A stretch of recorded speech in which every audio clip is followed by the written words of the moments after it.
اکثر دیکھا ہوگا مشائخین کا یہ طریقہ ہے کہ آپ کو جو بھی دعا یا ذکر بتاتے ہیں تو سب سے پہلے وہ یہی کہتے ہیں کہ اول آخر 3 دفعہ درود شریف پڑھ لینا.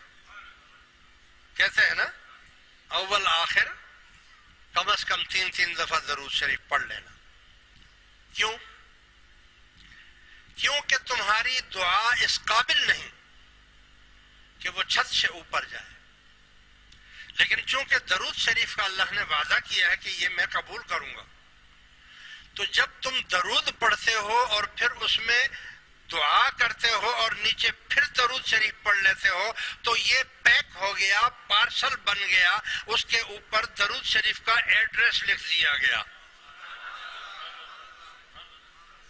اب دعا تو نہیں پہنچنی تھی درود شریف تھا، لیکن جب درود شریف پہنچا تو جب کھولا وہاں تو اس میں دعا بھی نکل آئی، تو اللہ نے کہا چلو آ گئی ہے تو آنے دو.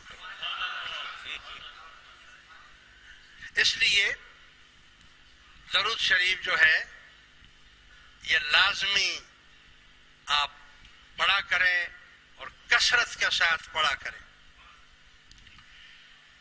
پھر حضور علیہ الصلوۃ والسلام نے فرمایا کہ جو یہ تیسری چوتھی اس کی فضیلت اور 5ویں فضیلت یہ ہے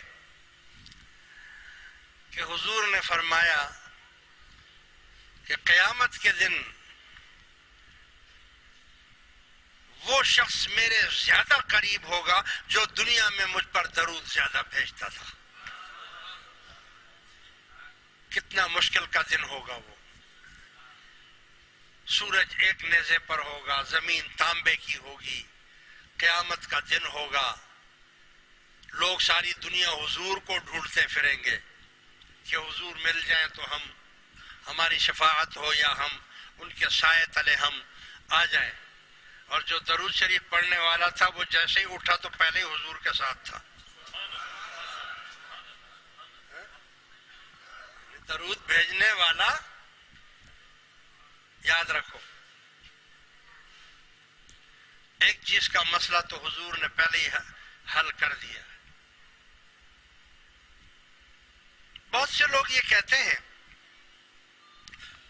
مجھ سے کئی دفعہ کہا مدینہ شریف میں لوگوں نے، کچھ لوگ ایسے ہیں بیچارے عاشق، الحمدللہ اللہ ان کو ان کی نیتیں پوری کرے، لیکن ان کی بات میں نہیں کرتا، لیکن میں ایک عام بات کر رہا ہوں.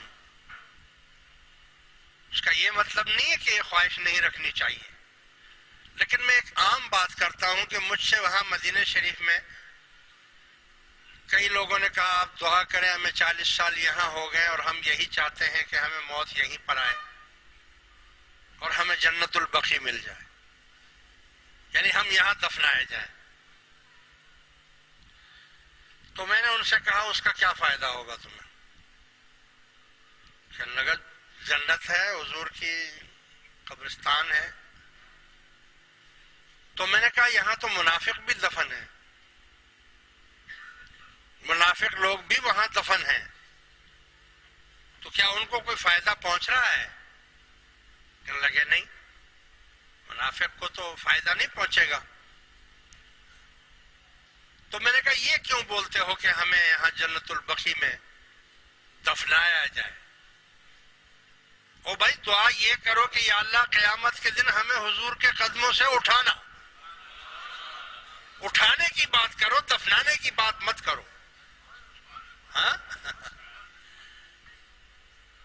ذرا فرق ہے، ذرا سوچو ذرا اس میں.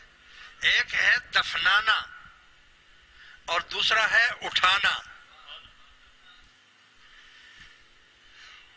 تو دفنا اگر جنت البقیع میں بھی دیا اور اٹھا دیا گورا قبرستان امریکہ سے، پھر کیا کرو گے؟ لیکن اگر دفنا دیا گورا قبرستان امریکہ میں اور قیامت کے دن اٹھا دیا حضور کے قدموں سے، تو یہ اللہ کے لیے کوئی مشکل کام نہیں ہے،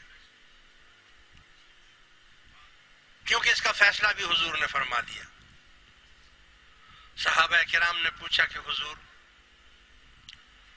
ہم قیامت کے دن آپ کو کہاں تلاش کریں گے، کہاں ڈھونڈیں گے؟ حضور کا کلام جو سمندر کو کوزے میں بند کر دیتا ہے، حضور کا ایک ایک لفظ جو ہے، آپ کا ایک ایک فرمان ایسا ہے کہ پورے سمندر کو کوزے میں بند کر دیا۔ فرمایا میرے عاشقوں، تمہیں مجھے ڈھونڈنے کی ضرورت نہیں پڑے گی، کیونکہ قیامت کے دن ہر شخص اپنے اپنے محبوب کے ساتھ اٹھایا جائے گا، جس سے بھی دنیا میں محبت کرتا تھا۔ بس ایک ہی دو ہی لفظوں میں آپ نے فیصلہ کر دیا،